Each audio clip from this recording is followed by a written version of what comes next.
अस्सलामुअलैकुम, आपका दोस्त यासिर खान। मैं उम्मीद करता हूं कि आप सब खैरियत से होंगे। जैसा कि आप जानते हैं, मैं टोरंटो और सराउंडिंग्स में फुल टाइम रियल एस्टेट में हूं with many many many years in business. कोई भी आपके जहन में कंसर्न है, you can call me, you can message time. आज हमारे साथ दोबारा कामरान मखदूम साहब लाइन पे हैं जी। इमिग्रेशन अटर्नी हैं यूएस में। अस्सलाम वालेकुम कामरान भाई। जी वालेकुम अस्सलाम यासिर, आपको रमज़ान का आखिरी अशरा मुबारक हो। आज Thursday March 20th, so we are towards the end of the blessed month. उम्मीद है आपके सुनने वाले जो हैं वो इससे इस्तेफादा कर रहे होंगे। अल्हम्दुलिल्लाह। आप बताइए, रमजान कैसा चल रहा है? Overall everything is good? Yes, we are blessed. We lost some love once, लेकिन अल्लाह अपने प्यारों को अपने पास ले लेता है। And at the same time you realize कि जी आपको किसी मकसद के लिए यहाँ दुनिया में भेजा गया। And that's exactly what people like you are also doing, trying to communicate लोगों की भलाई के लिए, उनके मफाद के लिए। और जो इससे इस्तेफादा कर रहा है, अल्लाह उनके लिए मजीद आसानी करे। हम सबकी मगफरत की दुआ करते हैं। अल्लाह ताला सबके लिए जन्नतुल फिरदौस में आला मकाम करे। कमरान भाई, टॉपिक की तरफ चलेंगे। सिचुएशन आपके सामने है। डोनाल्ड ट्रंप साहब आ चुके हैं, इलेक्ट हो चुके हैं। काफ़ी इस वक्त गहमा गहमी चल रही है कि पाकिस्तान को बिल्कुल बंद कर दिया गया है। पाकिस्तान को पता नहीं किस लिस्ट में डाल दिया गया है। पाकिस्तान से अब कोई आ नहीं सकता। ग्रीन कार्ड लोगों के रिवोक हो रहे हैं। थोड़ा सा लोग काफ़ी कंसर्न हैं। इस पे काइंडली प्लीज थोड़ी सी अपनी राय दें कि what's going on. At the beginning or at the outset, this is what I would like to mention. Nothing has changed drastically in terms of the law. कानून जो पहले था अब भी वही है। फर्क सिर्फ ये पड़ा है कि इम्प्लीमेंटेशन स्ट्रिक्ट हो गई है। अब जब इम्प्लीमेंटेशन स्ट्रिक्ट हुई है तो हुआ ये है यासिर कि वो लोग जिन्हें पहले वो कहते थे अच्छा चलो ठीक है, अभी हम आपको इनिशिएट नहीं करेंगे रिमूवल प्रोसीडिंग्स या कुछ, वो कह रहे हैं भाई अब आपके खिलाफ हम करेंगे। तो मैं अगर स्टूडेंट हूं और मैं बगैर इजाजत के काम कर रहा हूं, तो मुझे पता था डे वन से मैं बगैर इजाजत के काम कर रहा हूं। इमिग्रेशन को भी पता था ये कर रहे हैं, लेकिन they had kept up soft corner. अब वो आके पकड़ रहे हैं। मैं इलीगल था, उन्हें पता था ये लोग इलीगल हैं, मेरी क्रिमिनल एक्टिविटी थी। तो जिसका जो भी था वो पहले से चल रहा था। Now it has become much more strict. अब जब वो स्ट्रिक्ट हुआ है तो लोगों को भी थोड़ी सी परेशानी ज्यादा हो रही है।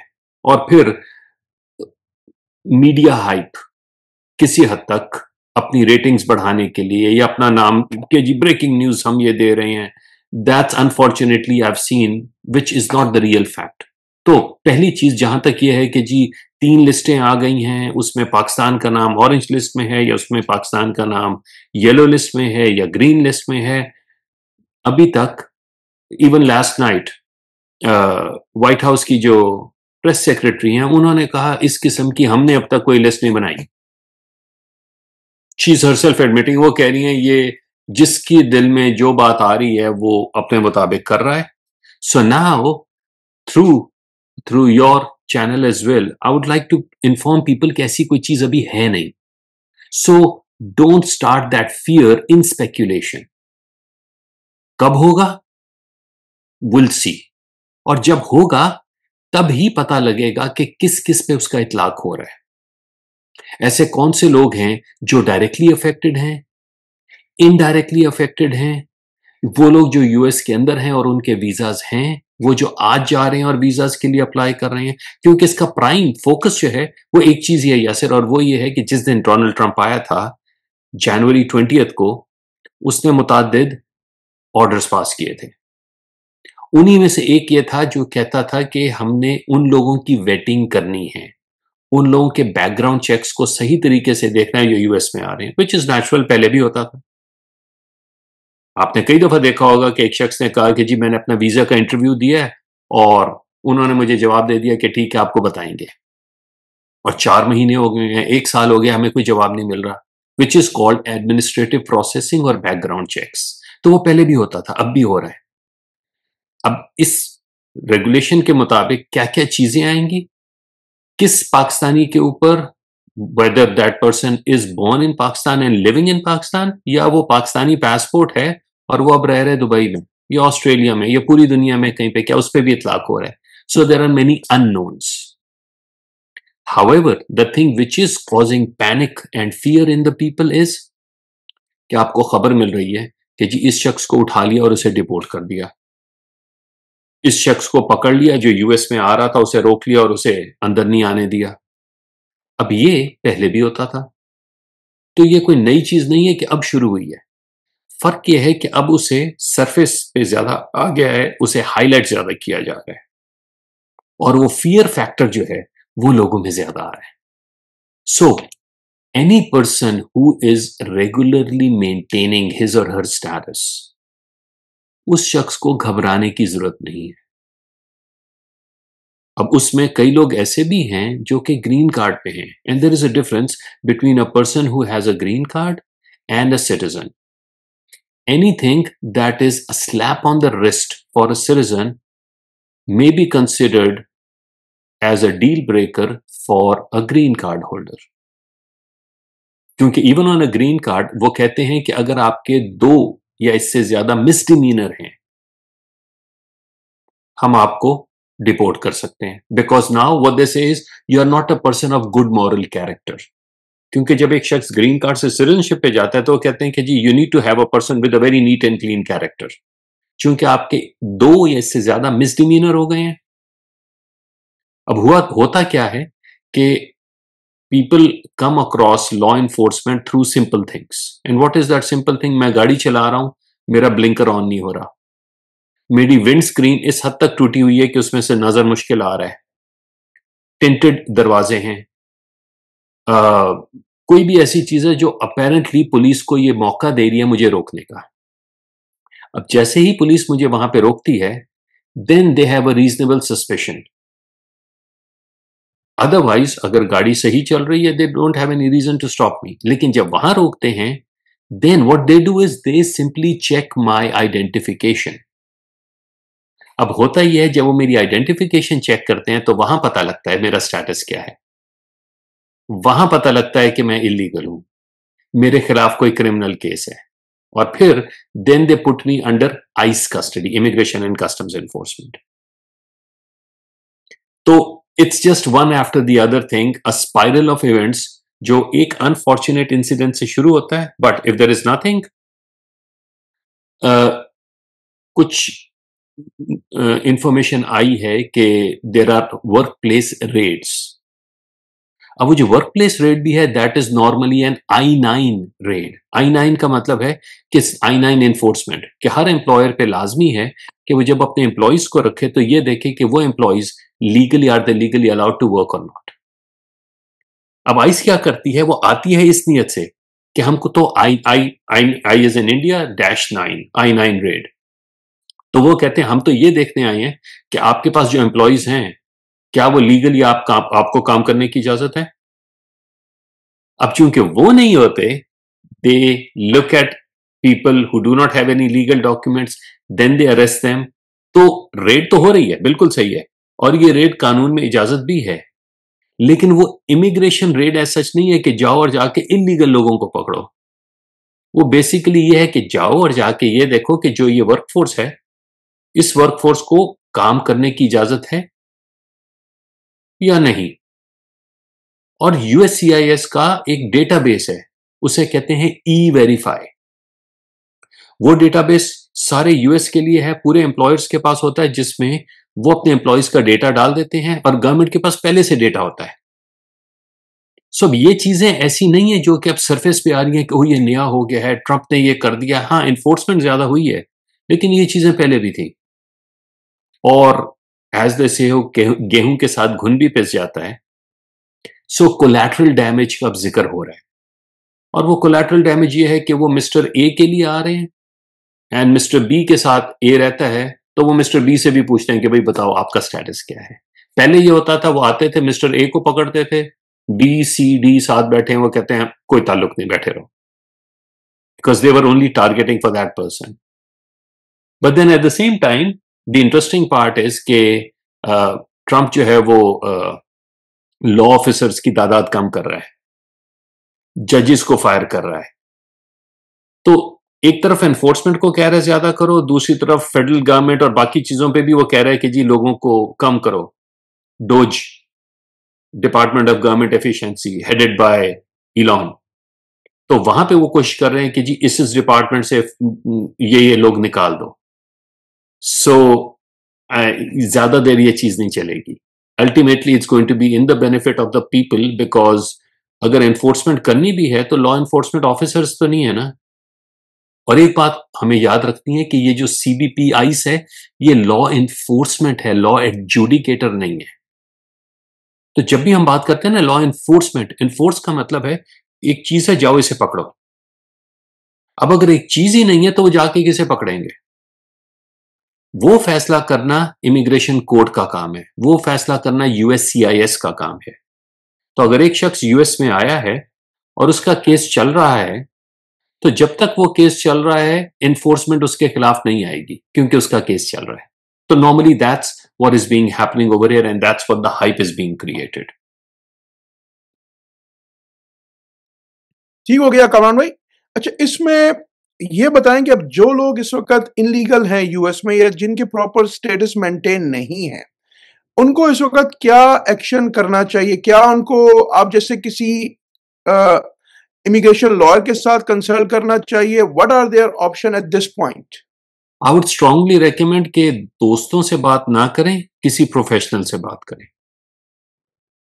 क्योंकि दोस्त अहबाब अपने तौर पे मशवरा देते हैं, सही गलत आई डोंट नो, लेकिन वो मशवरा उनके कई दफा हक में नहीं होता। So talk to a qualified professional. At times we also have unlicensed professionals who claim to be law firms या advisors, तो उनके उनके पास मत जाएं। Talk to somebody who's qualified, put something over there। क्योंकि होगा ये कि जब भी आइस आती है और पकड़ती है किसी को, तो वो कहती है कि आपकी वजह क्या है, यहाँ क्यों रह सकते हो? So there has to be a relief कि मुझे इस वजह से यहाँ यूएस में रहने दो। तो उनका जो भी क्वालिफाइंग ग्राउंड है, अगर उनके पास असाइलम का रास्ता है, एम्प्लॉयमेंट वाला रास्ता है, फैमिली वाला रास्ता है, तो जो भी रास्ता है उस पे उन्हें कोई ना कोई केस फाइल करना चाहिए, ताकि अगर एनफोर्समेंट अगेन आती है तो वो जवाब दे सकें कि हाँ ये चीज हमारे हक में है, हमें मत पकड़ो। So they have to take something और the other. Now is not the time कि जहां हर कोई बैठा हुआ था और कह रहा था अच्छा चलो देखेंगे बाद में, will see to it. Now is the time for action, let's get the ball rolling. आपके पास जहां भी कोई भी करीबी दूर जिस पे भी आपको एतमाद है, get your papers fixed. Not के जी अब मैं आ गया था, रह रहा हूं, हु केयर्स। और ये भी एक वजह है कि यूएस में अब ज्यादा अफरा तफरी फैली हुई है यासर, क्योंकि लोग जब आते हैं यहाँ पे तो आके वो उनकी आंखें चुंधिया जाती हैं कि हम सड़क पे घूम रहे हैं, शॉपिंग कर रहे हैं, गाड़ी चला रहे हैं, कोई हमसे पूछता ही नहीं। तो they are under a false notion कि जी यहां आओ बैठे रहो, कोई फर्क नहीं पड़ता। As compare to Europe, France, Germany, Britain, वहां पे दे कीप ऑन, ये रेड्स और ये सारी चीजें वहां बहुत कॉमन है। चूंकि यूएस में ऐसे काम नहीं होते थे, इसलिए अब लोग तिल मिला रहे हैं, परेशान है। लेकिन it was natural everywhere else कि अगर आप इलीगल आए हैं, आपका स्टेटस नहीं है, you are suppose to go out, आप लीगल तरीके से हैं। और अगर आप लीगल तरीके से आ रहे हैं तो आपको परेशानी की जरूरत नहीं है। सो फॉर दैट रीजन हर वो शख्स जो कि आउट ऑफ स्टेटस है और उसे पता था कि मैं आऊंगा और 6 महीने थे और मेरे वो गुजर गए, तो I am out of status, right? It's not suddenly कि जी किसी ने आपको अपने आपके मुल्क से उठाया और यूएस में फेंक दिया और आप परेशान है कि अच्छा मैं यहां आ गया, मुझे तो पता ही नहीं था। आपने टिकट ली थी, वीजा लिया था, लाइन में खड़े हुए थे, जहाज पे बैठे, यहां आए, so you did all these things voluntarily. So don't become too surprised अगर आप कहते हैं यहां स्टेटस मेरा खत्म हो गया, मुझे तो पता ही नहीं था। तब ऑनेस्टली आप यहां पैदा तो नहीं हुए थे, right? So don't fool yourself, be honest with yourself. और आप अपने आप के साथ सच्चाई से ये देखें कि जी अब मैंने एक कदम उठाया था, उसे मैं आखिर तक कैसे लेके जा रहा हूं। And look, this is a civil matter. तो बहुत ही बुरे हालात हैं तो आप ये कह सकते हैं ना, ठीक है मैं खुद वापस जा रहा हूं, क्योंकि कोई क्रिमिनल एक्टिविटी तो नहीं की आपने। आप सिर्फ इस मुल्क में इलीगली हैं, चोरी, डकैती, स्मगलिंग, कोई इस किस्म का काम नहीं किया जो कि एक सिटीजन भी कर सकता है। सो उसको सही करने का क्या है? अगर आप कहते हैं these things are overwhelming for me, let me go back, and then we'll try to figure out कि सही तरीके से वापस कैसे आने. And there have been instances. पिछले साल का it's a live example with my personal case कि I had a client, उन्होंने किसी और के जरिए केस करवाया, then he comes to me और बीच में उनका केस बहुत खराब हो गया. I'm not going into the exact details ताकि वो privacy reasons के लिए. और मैंने उनसे कहा कि इसे सही करने का तरीका यही है कि आप वापस चले जाओ, दोबारा इंटरव्यू होगा, नया वीजा लेकर आओ. Alhamdulillah, it's been 4 months, he and his family are back. But he took the risk and he did it the right way, him and his family. So it's not that कि जी अगर ये immigration वाले आ रहे हैं, मुझे पकड़ रहे हैं, तो पता नहीं क्या हो जाएगा. There is a way out. You just have to be bold enough in understanding कि जी मेरे पास रास्ते कौन से और उसे मैंने कैसे लेके चलना है. So most of the things that are going on right now, Yasir, they are primarily for the fact that people want to be very concerned, overwhelmed as to what's going on.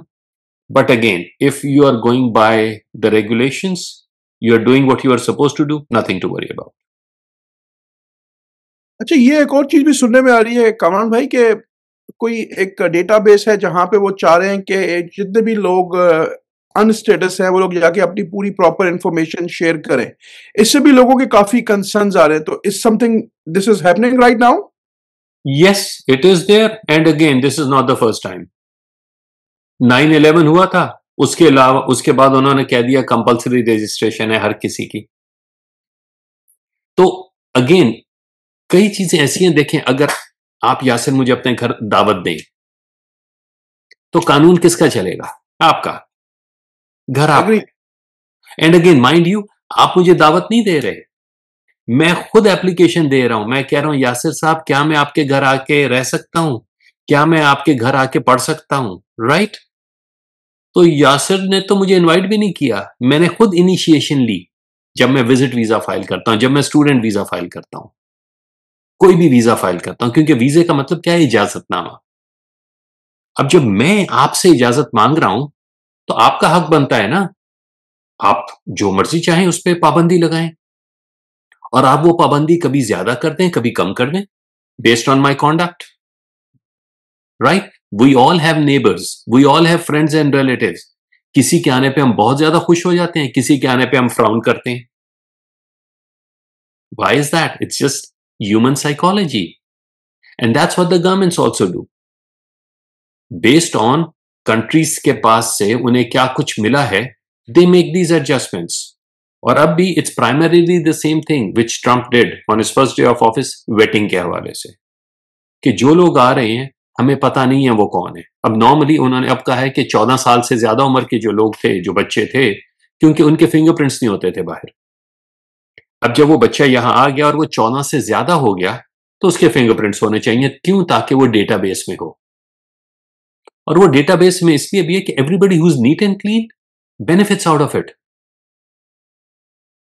Why is that beneficial? क्योंकि आप system में होते हैं, you don't need to worry about that at all. जहां आप database में नहीं होते, they now need to know कि आप जो कह रहे हैं आप हैं, क्या वाकई वो हैं या नहीं है. सो अगर आप सिस्टम में हैं, डेटाबेस में हैं, आपको डरने की जरूरत नहीं. इवन अदरवाइज ये जो हमारे सेलफोन है, ये 24 घंटे हमें ट्रैक कर रहा है. राइट? इसमें जितने भी हमारे एप्स हैं, जो कुछ भी हैं, वो सब कुछ हमें ट्रैक कर रहा है. So it's not something that is day and as you can hide. What they are trying to do is just try to connect the dots. कि अगर आप हैं, आप कह रहे हैं कि आप ये शख्स हैं, ये आपका इंफॉर्मेशन है, we just want to add it up, both for your safety and for our safety. So again, for people who are going by the book, there's nothing to worry about. Kamran भाई, माशाल्लाह आपने बहुत अच्छा आज का वो किया, एक्सप्लेन किया. अल्लाह आपको बहुत जज़ाए खैर दे. और इंशाल्लाह हम आपको टाइम टू टाइम तकलीफ देते रहेंगे. जब भी कुछ भी करें तो हमेशा लीगल करें. आपको कोई भी इंफॉर्मेशन कामरान भाई से लेनी है, आपने कंसल्टेशन फीस पे करनी होगी. Definitely everybody time is valuable. तो वो जो कि $250 हैं. मैं कामरान भाई का जो ईमेल एड्रेस है जिस पे आप इनको कांटेक्ट कर सकते हैं, और इनका ऑफिस जो है वो इस मामले में बहुत ही क्विक रिस्पांस करता है. यानी कि आप उनको ईमेल करें, with in like I will say less than half an hour you have a response back. ठीक है? तो कोई भी आपको चाहिए, always go with professionals. Immigration attorney से डेफिनेटली कंसल्ट करें। अगर आप यूएस में या आना चाह रहे हैं तो ऑलवेज प्रोफेशनल्स अप्रोच। कमरान भाई बहुत बहुत शुक्रिया, अल्लाह आपको बहुत जज़ाए खैर दे। रमज़ान का आखिरी अशरा है, अल्लाह हम सब के लिए आसानी के मामलात करे। आपको एडवांस में ईद मुबारक हो। इंशाल्लाह टाइम टू टाइम आपको दोबारा तकलीफ देंगे अपने सुनने वालों के लिए। बहुत बहुत शुक्रिया once again, thank you very much for your time today. जज़ाकल्लाह यासिर एंड एडवांस ईद मुबारक to every person who is there, और अल्लाह ताला हम सबका हामी व नासिर। जज़ाकल्लाह खैर, अस्सलामु अलैकुम।